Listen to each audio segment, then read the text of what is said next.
Welcome back to What Arty Noobs for General Disturbance.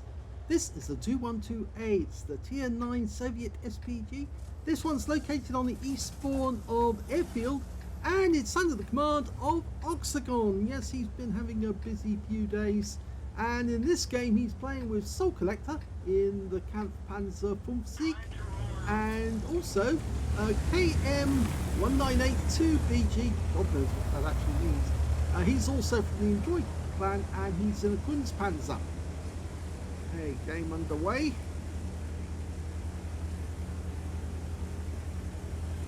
He's got his barrel raised. It's something funny because I do it as well, and I've always done it. So I automatically raise the gun barrel to ensure that I don't accidentally shoot somebody.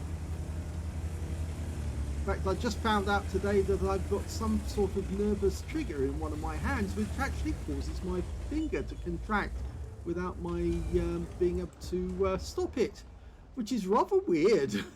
You see your finger move, you haven't given it any instruction to do so, but it does.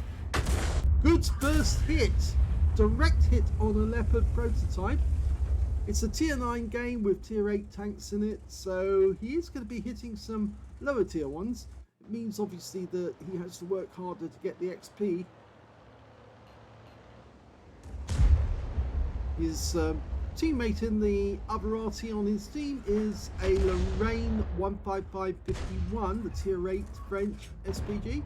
We're dialing in on an ELC 790 just behind the rock. Rounds out, this looks good. Oh! RNG said no and it fell short, so he only got 103. You notice he is changing position after each shot, just to make sure that he doesn't get counter-battered in the early stages. And the fact is, there are two Arty in close proximity to each other at this stage of the game.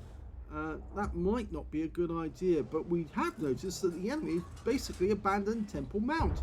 Rounds out from Charfuture, direct hit 401. So he could move a bit further forward if he wanted to get further away from the Lorraine. And might increase his angle on these guys up here to enable him to get shots on, say, that Lorraine 50 ton. We're going for the Doom Turtle. Change our mind. Standard reload 37.19. He gets another direct hit, but this time on the Doom Turtle he hits the hard armor and he only gets 123. Of course, I say hard armor, it's all hard armor, but obviously there was no weak spots near where the actual shell impacted, and as a consequence he didn't get a lot of damage on the enemy. But I think we're almost ready to shoot on that IS-6, and we'll get a reading on when his reload time is. 28.65, that's very good. Rounds out. It was a splash, but it's still good, it's still valid. 224. And he got a bit of splash there on the Lorraine 50 ton who was nearby.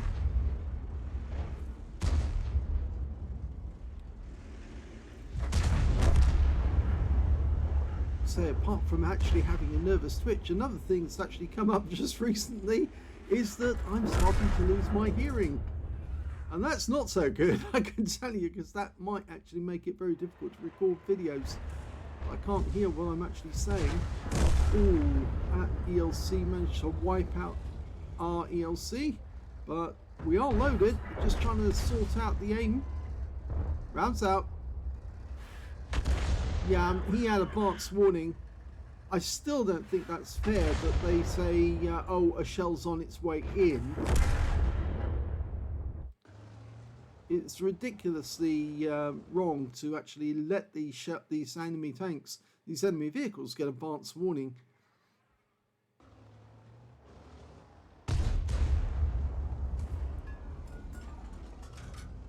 It's only as if General Milley gets on the phone and says, oh, we're going to attack you, that they would get advance warning. Little topical joke there.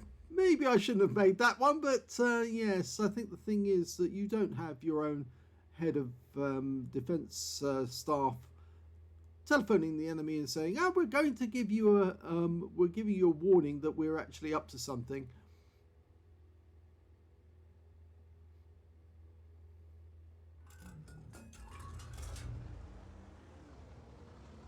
Okay, Shrek. Very thin armor, rounds out. Oh, that was good. Only 83, but he did receive damage at the same time from somebody else. That Shrek doesn't want to come around the corner anymore, maybe because he realizes that was, yeah, difficult. Not a good place for him to be, even though he's got gun depression. Our Skoda's making his way round.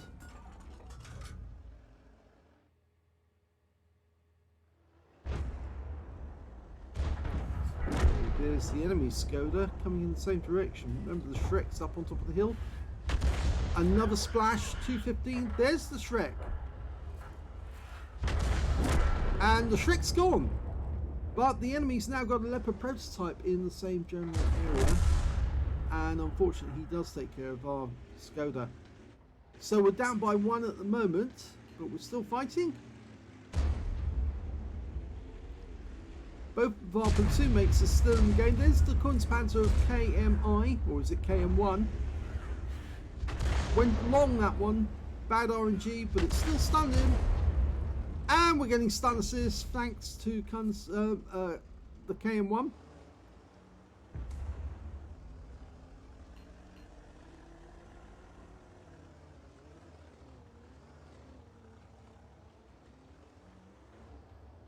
Yeah, 2 tanks up on top of Temple Mount now, and we don't have any opposition nearby. But it looks like they're aiming. Yes, good hit there. They're aiming for our platoon mates, and that hit actually enabled them to get... Oh, and they've just been struck again. So I think there's some stun assist there. And it's gone down. The kill shot there went to the Conway, who's near the cap area. So that really worked out. That's worked in our favour. Now going for the T30 again. Rounds out. And it is a kill shot this time. There was enough damage. Now it's 1 up and... Oh, that's the enemy Arty. Now we only got a minor warning. We didn't get the normal warning that tanks seem to get, where they get the alert and all the bells and whistles start ringing, telling them that something's on the way in. All we heard was the rumble in the distance, and that's all they should get. A rumble in the distance to say, yep, something's on its way.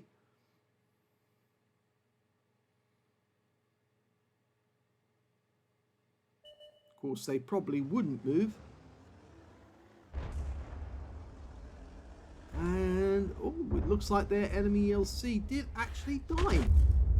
And the Udes just took a big hit. And he just took another hit, and now he's out the game. So, and it was KM1 who actually took the kill. So we are doing well now. We're 2 up on the enemy, so it has been turned around. We're still only seeing a 2.5k of damage from Oxagon. Only just under 1,000 on stun assist. So he hasn't had a great game. Normally he would actually have about 5k combined by now. He's only got 3.5k combined at the moment. Can he get a shot on this SU-101? Well, the guy pulled back just at the right moment. We still got some stun assist though, and a big one, 787. So it looks like it came from one of our top tanks. Managed to get a huge hit on him. I think it may have been the Kunstpanzer or the, or maybe even Soul Collector's Panzer 50. Tell exact. Oh, it was the T30 that did it. It was the T30. Rounds out in the IS-6.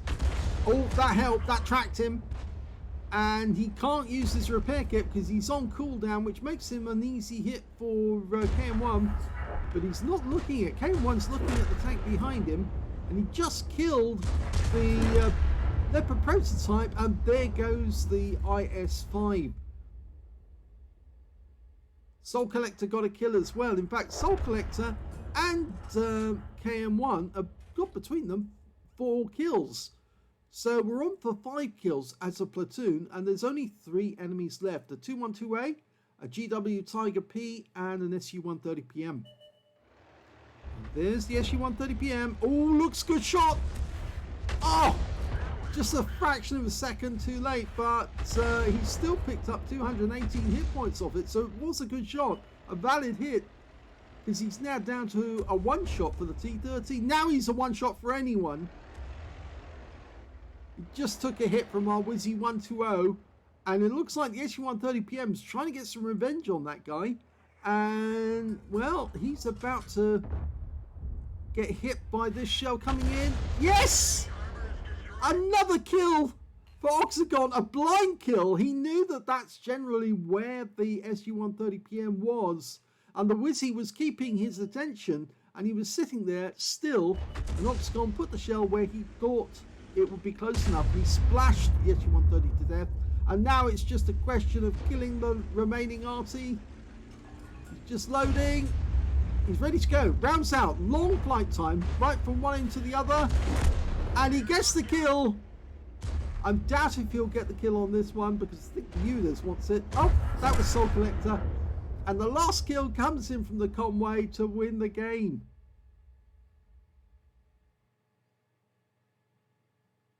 Here's the end of battle stats, and that was the first class tanker for Oxagon in the 212A. Yes, I don't think he got enough stun assist to actually make it an ace after all, but he did get a fair amount of damage. He got a bruiser medal for getting at least 5 critical hits. In fact, he got 9, and he got a Confederate as well for hitting more of the enemy than anyone else on his team.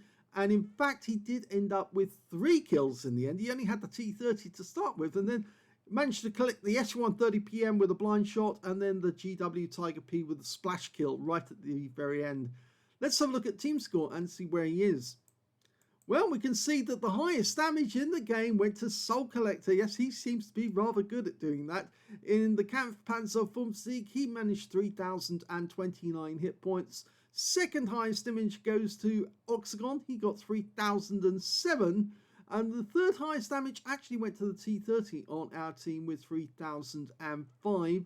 And I think we can see our platoon mate, Kunstpanzer, did 1,886. He did quite well. When it came to kills, though, it was actually Oxagon who did the best. He was right at the top, along with KM1. He got 3 kills as well. 2 kills went to the T30, the FE4004 Conway, and our Skoda T56. Soul Collector only got the 1 kill, but he did pick up a lot of damage. And when it came to the enemy team, they only got 2 kills, so they're joint second place. When it came to base XP, it's Oxagon. Yes, 1,043 is the only one to get over 1,000. Our fellow Arty in the Lorraine actually managed 999. 903 went to Soul Collector for the sheer amount of damage he did. 18 shots fired, 5 direct hits on the enemy, no penetrations though, but 18 splash. Damage of 3,007 hit points, all of it at more than 300 meters. Damage 12 of the enemy, kill 3, so there was only 3 enemy tanks that he didn't actually touch in the entire game. 2,819 hit points of stun assist of 15 stuns. Yes, so he did actually get a combined total of just under 6k. But it wasn't enough for a first class for an ace tanker in this game. But it must have been very, very close, because after all, he did get over 1,000 base. He earned 36,722 credits on a premium count, 16,525 in battle payments, a total of 77,116 credits altogether. And after ammunition resupply and consumables, took away 22,736 credits profit. 1,043 XP, 235 for playing in the platoon, and 1,800 experience points altogether. So a very reasonable battle. I'd be very happy with that actually, considering the amount, the position he actually got on the table, thinking that he's right at the top on XP, and the fact that he did get a decent amount of damage, and of course that top level of kills. So it was a very, very passable game, and just goes to show that ENJ0Y does have some fairly good players, because after all, Soul Collector is also in ENJ0Y, and ooh, yes, that sounded like the keyword that almost started the you know what. Anyway, yes, sorry, it triggered it. I really ought to turn it off every time I'm trying to record, but I leave it on all the same. So yes, it shows that ENJ0Y do have good players. Okay, so let's have a look at the second battle. The second replay is on the Glacier map, and we've got Soul Collector and KM1 also on this game. In fact, it took place only a few minutes after the last one.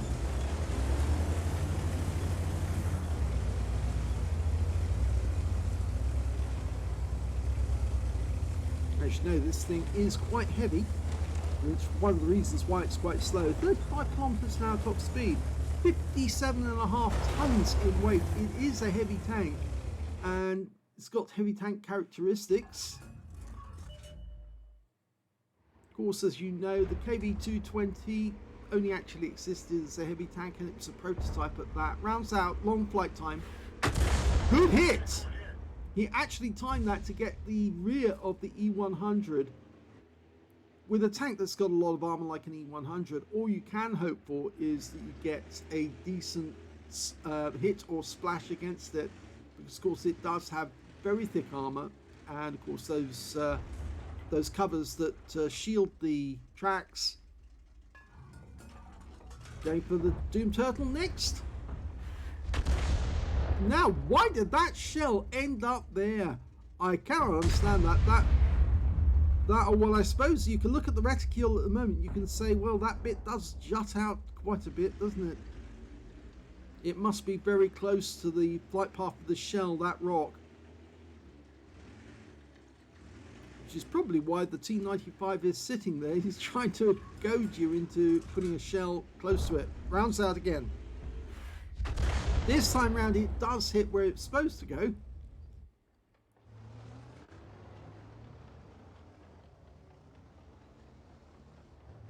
Looking for the ring road. Object 430U. This is a tier 10 game, by the way. Tier 9 tanks in it, so he's got option to earn a lot more XP in this one. Who's that 430U? He's sitting on the corner, and he's just got tracked, I think, as well. We're fully dialed in. Rounds out. Unfortunately, it hit the scenery, but we did get some stun anyway, and it's forced him to pull back. Trouble is, that's the 430U also goading our guy to say, come round the corner, I'll give you something. This is where we really want to annoy him by actually giving him a bit of HE from above. Meanwhile, over on the other side of the battlefield, there's a bit of a ding-dong battle going on over here. We're aiming for the E100. Rounds out, long flight time, and another hit that aims and hits the rear of the vehicle. Nice bit of stun. I think sometimes the amount of stun that you put on these enemy tanks does help to quieten them down for a little while. They don't want to get hit by shells. Unfortunately, they did have, I think it's a Jagdpanther come up behind them. It's a Jagdtiger. No, it's a Jagdtiger. Oh, kill shot!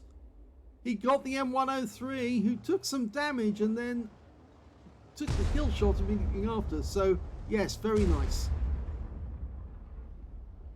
Now, he's finding it difficult to try and aim this one.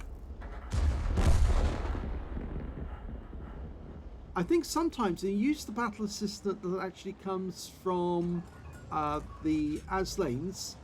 It's slightly better than, so you have to go to Armored Inspector to get it, but it's slightly better because it doesn't have that desire to flip up like the standard battle assistant does for Wargaming. Wargaming's one. Oh, that's a direct hit. Wargaming's battle assistant has this horrible tendency to flip upwards, almost like you're trying to look over the top of whatever obstruction's in the way, especially when you don't want it to. And by loading the battle assistant from Armored Inspector, I think there's a link in the description virtually every video, but if you use that battle assistant, then it doesn't flip at all. Plus, of course, it's got the shell camera as well, so if you want to just add a bit of excitement to your game, you can press the Alt key down, the left Alt key, as you fire, and you'll actually follow the shell to the target.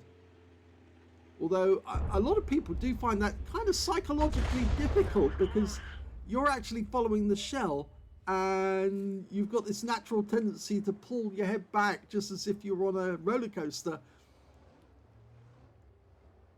Okay, so he did get some damage on the T95 for 223. Now going for the standard B. Possibly can get... Oh, will he come forward? He comes forward. No, he tried to get that back. Standard B's pulling back. Looks good, but unfortunately the standard B was doing a 3-point turn. Okay, Soul Collector and KM1 are both in the center. They're stopping the enemy from coming over the line, but they're also attacking the enemy tanks that are actually coming around the ring road at the moment. It's the Noobs 16 and the Object 430U. Okay, in this direction, yeah, we looked at that E100, couldn't get a shot. I think the standard B is the one we should be looking for temporarily. Either that or we might have to change position and go after the 430U, who's managed to sneak up around that rock where there's a little house just around the corner. There's the standard B. Comes up just as we change the aim. Would you believe it? It's almost like he knew. This looks good. It is very good. Kill shot, 454, nice one. It went straight through the armor, I think. Could have been a penetration, that one. Remember, these shells actually have 52mm of pen and 900 alpha, so they do have the ability to go through the armor if they hit the right spot. If it comes in on top, then it might very well do it. That Progetto is going to be a very difficult shot. The Udas is much easier. He's trying to get round, but I don't think we'll see him. I think he's trying to get at our other guys. There's the Progetto. He's come around the corner. I think they're trying to get at Soul Collector and KM1. So we've got a nice hit there on the Progetto, but the Udas 03 has been killed, or the Udas 16 rather has been killed. Soul Collector got him. So it's now just to stop that Progetto from getting around the corner. I think the Object 430U's been trapped where he is. And he does have the Progettos. There's another Progetto actually managed to sneak round the outside.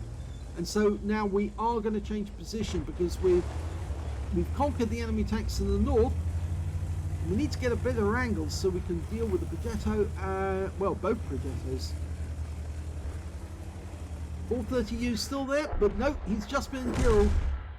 And we also just killed one of the Progettos as well.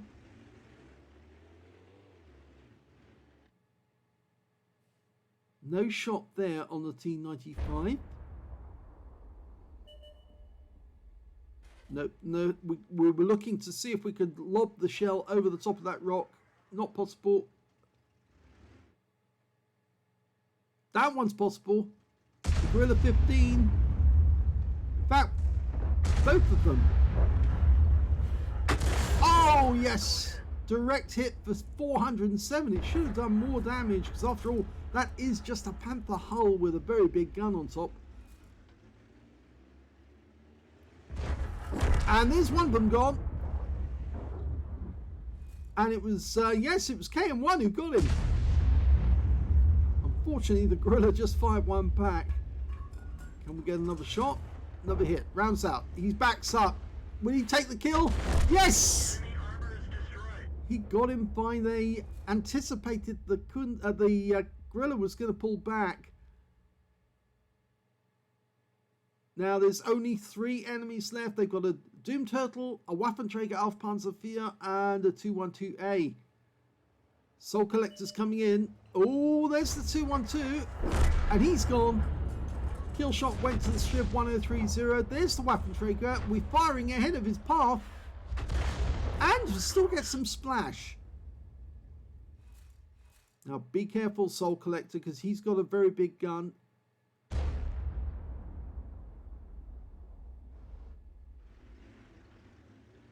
T95 still there.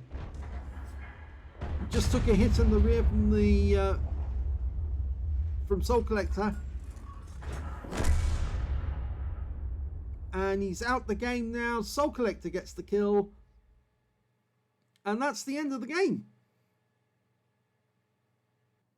Here's the end of the battle results, and it's an ace tanker this time for Oxagon in the 212A. He got a bruiser medal for getting at least 5 critical hits, and he got a Confederate again. So yes, again, he's whacking as many enemy tanks as he can in any battle. Keep pumping those shells out as fast as you can, because the more that you stack up, the more you get the chance of getting a medal. Let's have a look at the team score and see where he was. Well, he didn't get the highest damage in the game. That went to one of the Doom Turtles, the one that was out on the ice, because he was blocking our guys from reaching his cap. He got 3,963 hit points of damage in that one. Did he get the high caliber? No, because he didn't get 20% of the enemy hit pool. It was a tier 10 game. The second highest damage actually went to the IS-32. Was it? No, it's not the IS-32. It's the Progetto on our team, 2,988. Just by 2 hit points. The IS-32 was third place rather, and fourth place actually went to Oxagon with 2,882. When it came to kills though, it was Oxagon, because he got 3 kills, and so did the IS-32. And when it came to second place, well, it's joint between the Progetto, Soul Collector and his Kampfpanzer vom Sieg, and also the Waffenträger auf Panzer 4 on the enemy team. It was their T95 in second place, joint second place, with 2 kills as well. When it came to KM, where is he? There he is. He only got the 1 kill in that game, so he was in joint third place on kills. But there you go.